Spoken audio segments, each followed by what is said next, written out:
अस्सलाम वालेकुम वरहमतुल्लाहि वबरकातुहू। उम्मीद करती हूँ कि आप सब खैर और आफियत से होंगे और ईमान की बेहतरीन हालत में होंगे इंशाअल्लाह ताला। नूर ईमान एकेडमी में आप सबका खैर मकदम है, दिल से इस्तकबाल है। तो पिछली क्लास में हमने जाना था हरूफ तौरफिया के नून के बारे में। हरूफ तौरफिया हमारे 3 हैं, लाम, नून, रा। तो लाम को हम जान चुके हैं। अगर आपने उस वीडियो को नहीं देखा है तो लिंक डिस्क्रिप्शन में मिल जाएगा, आप उसको ज़रूर देखें। फिर उसके बाद हमने जाना था नून के मखरज के बारे में। तो नून भी हमारा हरूफ तौरफिया है, तो अगर आपने उसको नहीं देखा है तो उसको जाकर ज़रूर देखें, उसका भी लिंक डिस्क्रिप्शन में मिल जाएगा आपको। तो आज जो हमारा सबक है, चलते हैं आज के सबक की तरफ। तो आज का जो हमारा सबक है वो है रा, हरूफ तौरफिया का रा।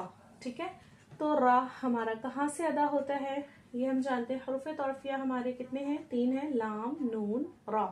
लाम और नून को हम जान चुके हैं, तो आज हम इंशाल्लाह जानेंगे रा के बारे में। ठीक है, रा कहाँ से अदा होती है? तो मखरज नंबर 10 है हमारा ये। ठीक है, तीनों का मखरज सेम है, बस अदा करने का तरीका थोड़ा सा अलग है। और हम अपनी जबान कहाँ पर लगाएंगे, मसूड़े के अलग अलग हल्का हल्का डिफरेंस है वहां से। तो अब देखें इसका मखरज क्या है हमारा। जबान की नोक की पुश्त, पुश्त किसे कहते हैं? हमारा जो जबान का जो तरफे लिसान होती है, जैसे कि ये हमारी जबान है, तो हम लोगों ने सीखा था जबान वाले हिस्से में कि हमारी तरफे लिसान क्या होती है। तो ये हमारी तरफे लिसान होती है। ठीक है, अब पुश्त किसे कहते हैं? पुश्त यानी तरफे लिसान के पीछे वाला हिस्सा। ठीक है, बैक एरिया। तो इसको हमें क्या करना है, आप देखें जैसा कि ये आपको दिख रहा है यहाँ पर देखें, ये हमारी क्या है, तरफे लिसान, ये हमारी नोक है। ये हमारी नोक जो है ये हमारी हो जाएगी रासे लिसान, रासे लिसान हो जाएगी। ठीक है, और इसकी जो हमारी पुश्त है, पुश्त यानी ये जो हमारा फ्रंट का हो गया, ये हमारा बैक साइड हो गया, तो ये हमारी जो है वो पुश्त लिसान हो जाएगी। ठीक है, पुश्त लिसान। ठीक है, ये हमारी पुश्त लिसान हो जाएगी। तो पुश्त लिसान यानी हमारे जो तरफुल लिसान है उसके पीछे वाला हिस्सा, तो हमें उसको कहाँ से लगाना है? ऊपर के दांतों के मसूड़ों से। ऊपर के दांत हमारे यानी सनाया उलिया। ठीक है, तो 4 दांतों से हमारे लगेंगे। ठीक है, सनाया उलिया हमारे 2 होते हैं, फिर उसके बगल में अनियाब होते, रुबाइयात होते हैं। ठीक है, तो 4 दांतों से हमारे लगेंगे। तो ये देखिए यहाँ पे दिख रहा है। तो हम जबान का पिछला हिस्सा कहाँ पे लगाएंगे? जैसा कि ये हमारा मसूड़ा है। ठीक है, ये हमारा, सॉरी हमने 4 दांत बना दिए। ठीक है, फिर ये हमारा मसूड़ा है। ठीक है, फिर ये लाम का मखरज हो गया हमारा, ये नून का मखरज हो गया, फिर ये हमारे रा का हो गया। ठीक है, तो रा को हमें क्या करना है? रा को हमें हमारे जो ऊपर के 4 दांत हैं उनके मसूड़ों से लगाना है। तो सख्त तालू से हल्का लगाएंगे। ठीक है, आगे के सख्त तालू से हल्का लगाएंगे तो हमें उसमें कैसी हल्की टकरार यानी वाइब्रेशन हल्की पैदा होती है। ठीक है, और मोटी आवाज में। हमने हरूफ तहजी में बताया था आपको, जब वो टॉपिक चला था, कि हरूफ तहजी का रा हमेशा मोटा पढ़ा जाता है। तो जब भी हम सीखेंगे रा को तो उसको मोटा ही पढ़ेंगे। ठीक है, तो अगर आपने वो वीडियो नहीं देखी है तो उसको जरूर जाकर देखें, तो और अच्छे से क्लियर समझ में आएगा। और ये जो लाम है और रा है, ये बहुत से लोग क्या समझते हैं कि ये हरूफ मुस्तालिया है यानी हमेशा मोटा पढ़ा जाता है। नहीं, ये हमेशा मोटा नहीं पढ़ा जाता है, ये शिबे मुस्तालिया होता है, यानी ये कभी मोटा और कभी बारीक पढ़ा जाता है। तो अलिफ, लाम, रा 3 हमारे हरूफ हैं, ये कभी मोटे और कभी बारीक पढ़े जाते हैं। तो जिसमें से अलिफ हमें पता है, हरूफ मुस्तालिया के साथ जब भी अलिफ आता है तो वो हमेशा मोटा पढ़ा जाता है। अब शिबे मुस्तालिया में जैसे रा है, रा के साथ जब भी अलिफ आएगा तो वो भी मोटा पढ़ा जाएगा। और लाम हम जानते हैं कि कब हमें मोटा पढ़ना है, अल्लाह के लाम से पहले या लफ्ज अल्लाहुम्मा के लाम से पहले जब भी जबर या पेश होगा तो हम अल्लाह के लाम को मोटा पढ़ेंगे या अल्लाहुम्मा के लाम को मोटा पढ़ेंगे। ठीक है, ये अल्हम्दुलिल्लाह हम सीख चुके हैं। तो अब यहाँ पर देखें कि जबान की नोक की पुश्त, पुश्त यानी हमने समझा दिया आपको, ये हमारा जो बैक साइड है पुश्त का, यानी जबान का बैक साइड ऊपर के दांतों के मसूड़ों से लगेगा। तो दांतों के मसूड़ों से यहाँ लगेगा, लगाकर मोटी आवाज में हम पढ़ेंगे। मोटी आवाज में क्यों पढ़ेंगे? क्योंकि हरूफ तहजी का रा हमेशा मोटा पढ़ा जाता है। हम उस पर जब भी कोई जबर जेर पेश या कोई हरकत नहीं होती है तो हम उसको मोटा पढ़ते हैं। ठीक है, तो हल्की वाइब्रेशन पैदा होती है। वाइब्रेशन मतलब हल्की सनसनाहट पैदा होती है, तो वो हमारा रा जो है अच्छे से अदा होता है। अब इसमें ज्यादा हमें जोर नहीं देना है, ठीक है ना, बहुत हल्का पढ़ना है। तो ये हमारा रा का मखरज था। अब यहाँ पर देखें कि जो हम रा पढ़ने में कैसी गलतियां करते हैं। रा पढ़ने में कौन कौन सी गलतियां हो जाती हैं? रा को हम कैसा पढ़ देते हैं? दाल जैसा पढ़ देते हैं, रा। ठीक है, तो लाम यानी किसके मखरज पे चले जाते हैं? दाल के मखरज पे चले जाते हैं। ठीक है, तो यहाँ पे हमें दाल के मखरज से नहीं पढ़ना है। फिर लाम के मखरज पे चले जाते हैं, यानी बहुत आगे से पढ़ देते हैं, तो वो भी हमें नहीं करना है। इस तरह पढ़ने से क्या होती है? हमारी गलती होती है। फिर जबान को आगे फ्रंट से नहीं लगाना, यानी जैसे कि यहाँ पर दिया हुआ है कि ये हमारी दांत है, ये हमारी जबान है, तो हम अपने दांतों से लगा दें आगे, ज्यादा फ्रंट से कर दें, यानी ज्यादा आगे से लगा दें जबान, तो वो हमारा रा का मखरज अदा नहीं होगा। हम कैसे पढ़ेंगे? र, ये अजीब साउंड आएगा। ठीक है, फिर जबान को पीछे ले जाना, यानी जबान को पीछे की तरफ हम जब ले जाएंगे तो वो हमारा र, तो ये चीज हमारा साउंड ये गलत हो जाएगा। फिर ज्यादा जोर देना या ज्यादा टकराव पैदा करना, यानी र, तो ये हमारा जो है वो गलत हो जाएगा। लेकिन हाँ, प्रैक्टिस करने के लिए हम इसको ऐसे ही सीखेंगे, क्योंकि जबान की जो पुश्त लिसान है तो उसको हमें कहाँ पर लगाना है?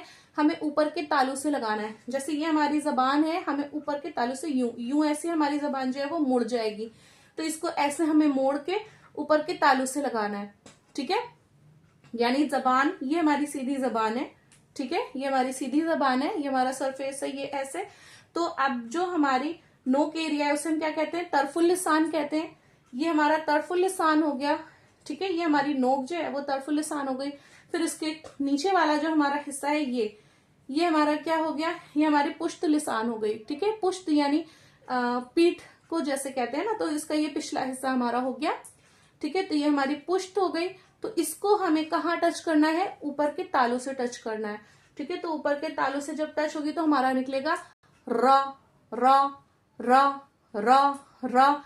हल्का सा वाइब्रेशन होता है, हल्की सी टकराव पैदा होती है, लेकिन जब हम कुरान मजीद पढ़ेंगे तो उसमें टकराव बिल्कुल भी पैदा नहीं होगी। ठीक है, ये सिर्फ सीखने के लिए ऐसा समझाया गया है, रा रा रा। ठीक है, तो हमें कहाँ से अदा करना है? इंशाल्लाह आप लोगों को खूब अच्छे से समझ में आया होगा। उम्मीद करते हैं कि यहाँ पर देखें कि ये हमारी पुश्त लिसान है, ये हमारा आगे का एरिया है, ये हमारी रास लिसान हो गई, ये हमारी पुश्त हो गई, नीचे वाला हिस्सा। ठीक है, पुश्त लिसान हो गई। ठीक है, तो इसे हमें कहाँ लगाना है? ये देखें, दांतों के मसूड़, ये 4 दांतों के मसूड़ों से लगाना है। ठीक है, तो ये हमारी ये मसूड़ा लाम के मखरज, नून के मखरज से हटके फिर रा के मखरज पे। ठीक है, तो यहाँ से जब हम टच करेंगे, टच करके छोड़ देंगे। ठीक है, हमने यूं टच किया, ये हमारा तालू हो गया, यूं हमने टच किया, टच करके फिर छोड़ दिया, टच करके फिर छोड़ दिया, रा रा रा रा रा रा। ठीक है, तो यहाँ पे ये हमारा रा का मखरज है। तो इसको खूब अच्छे से प्रैक्टिस करें। जब इंशाल्लाह खूब अच्छे से प्रैक्टिस करेंगे तो ये मखरज हमारा एकदम दुरुस्त निकलेगा। तो इसकी मश्क देख लेते हैं। अऊज़ु बिल्लाहि मिनश शैतानिर रजीम, बिस्मिल्लाहिर रहमानिर रहीम। रैब रईब, रॉ पे जबर र र र, रईब रईब, मरयम मरयमु मरयम, मर मर मरयमु मरयम। रा को हमें मोटा पढ़ना है, जिस रा पे जबर होती है या पेश होती है उस रा को हम मोटा पढ़ते हैं, ठीक है। और जज़म वाली रा से पहले जबर हो तो उसे भी हम, उस रा को भी हम मोटा पढ़ते हैं। ये इंशाल्लाह कायदा समझाया जाएगा और अच्छे से आप लोगों को समझ में आएगा। इसका अलग से पूरा टॉपिक चलेगा कि रा कहाँ कहाँ पर मोटी पढ़ी जाती है और कहाँ कहाँ पर बारीक पढ़ी जाती है। तो अभी सिर्फ इतना जानते हैं कि जिस रा पर जबर हो और पेश हो उस रा को मोटा पढ़ते हैं। जिस रा के नीचे जेर या दो जेर होती है उस रा को हम कैसा पढ़ते हैं, बारीक पढ़ते हैं। और जज़म वाली रा से पहले अगर जबर हो तो उसको भी हम क्या पढ़ेंगे, रा को मोटा पढ़ेंगे। देखिए यहाँ पर रा पे जज़म है, उसके पहले क्या है, जबर है, तो हमने रा को क्या पढ़ा, मोटा पढ़ा, ठीक है। तो मर मर मरयम मरयम, मर मर मरयम, ठीक है। नूरिन नूरिन नूरिन, रिन रिन रिन रिन, ठीक है। ये हमारा रिन, ये हमने बारीक पढ़ा क्योंकि इस पे दो जेर है। फिर रा, आप देखिए यहाँ पर रा पे जबर है तो रा को हम कैसा पढ़ेंगे, मोटा पढ़ेंगे, ठीक है। अब उसके साथ ये जो अलिफ आया है ये क्या, कौन सा कायदा बना रहा है, अलिफ मद्दा का बना रहा है। ये हम पिछली क्लास में सीख चुके हैं। अगर आपने नहीं सीखा है तो उसको जाके जरूर देखें उस वीडियो को। तो अलिफ मद्दा हो रहा है, तो अलिफ मद्दा, यहाँ अलिफ आ रहा है ना, तो अब रा मोटा है क्योंकि उस पर जबर है, तो उसके साथ उसका अलिफ भी क्या बढ़ा जाएगा, मोटा बढ़ा जाएगा। अब यहाँ पर देखिए शिबे मुस्तालिया का कायदा आ गया कि रा कभी मोटी कभी बारीक पढ़ी जाती है और अलिफ भी कभी मोटा कभी बारीक पढ़ा जाता है, वो इस कंडीशन में मोटा पढ़ा जाता है, ठीक है। तो रा रा रा, यानी ऐसे हम नहीं करेंगे रा, तो यानी रा को तो हमने मोटा किया लेकिन अलिफ को मोटा नहीं किया। तो हमें क्या करना है, रा एक लय में मोटा करना है, यानी रा को भी मोटा करना है और उसके साथ उसका अलिफ भी मोटा पढ़ा जाएगा। फिर क्या है हमारा, रू रू रू रू, ठीक है। अब रू, रू जो है हमारा रा पे पेश है, उसके बाद जज़म वाली वाव है, तो ये हमारा वाव मद्दा, तो उसके साथ उसका जो सॉरी रा पे पेश है, पेश के बाद जज़म वाली वाव है, तो हम रा को कैसा पढ़ेंगे, मोटा पढ़ेंगे, रू रू रू रू, ठीक है। इंशाल्लाह आप लोगों को समझ में आया होगा, उम्मीद करते हैं। और अगर आप लोगों को कोई भी चीज समझ में नहीं आ रही है तो आप प्लीज कमेंट करें, इंशाल्लाह आप लोगों की मदद जरूर की जाएगी। और वीडियो पसंद आई हो तो लाइक शेयर सब्सक्राइब जरूर करें और आगे अपने दीनी भाइयों बहनों के साथ जरूर इसको शेयर करें। जज़ाकुमुल्लाहु खैरन कसीरा फिद दुनिया वल आखिरा। अस्सलामु अलैकुम व रहमतुल्लाहि व बरकातुहू।